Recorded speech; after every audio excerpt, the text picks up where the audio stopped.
It was a day of reckoning for a once popular Hillsborough County pool company. The state of Florida moved to crack down on the company that we exposed a year ago. The State Construction Licensing Board heard dozens of cases today against Cox Pools of the Gulf Coast. The company has been the subject of a Better Call Behnken investigation for some questionable business practices. Shannon Behnken was at the hearing today and joins us now. Jen Keith, neither the owner of Cox Pools or the general contractor showed up for that hearing, but that didn't stop the board from revoking their licensing and ordering substantial restitution.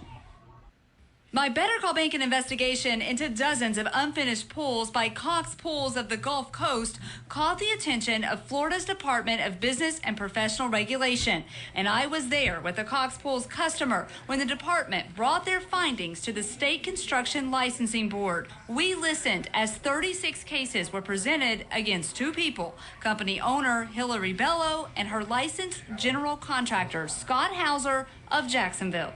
All in favor? In the end, the board voted to revoke Bello's construction financial officer license. All three of Hauser's construction licenses were also revoked, despite pleas from his attorney. We've had a pool building for 30 years. We know disciplinary history all.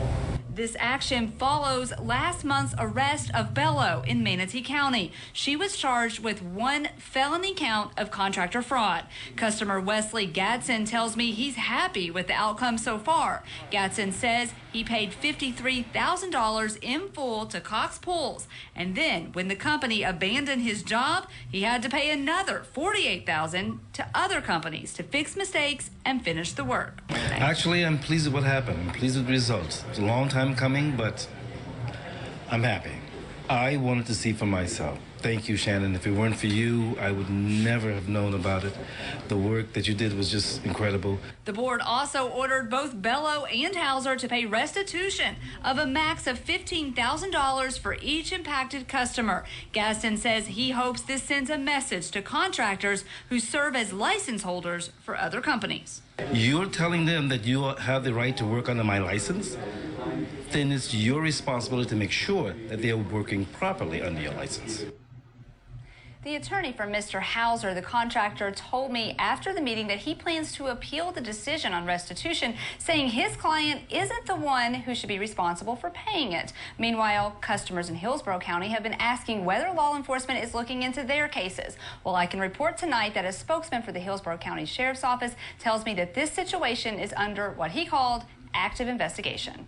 So some progress on that front. What do the restoration orders mean for customers, actually? Well, and customers are wondering what this is going to mean and if they're going to get any money at all. It should mean that money should come very quickly, but we know from past cases that this is a very slow process. And whether or not Mr. Hauser or Bello pay what they've been ordered to pay, consumers should still be able to collect something from the State Recovery Fund, but that depends on the amount of their damages, and this is a story that I will continue to follow for these consumers. I mean, you followed it for so long now, and I know you'll stay on top of it. Thank you, Shannon.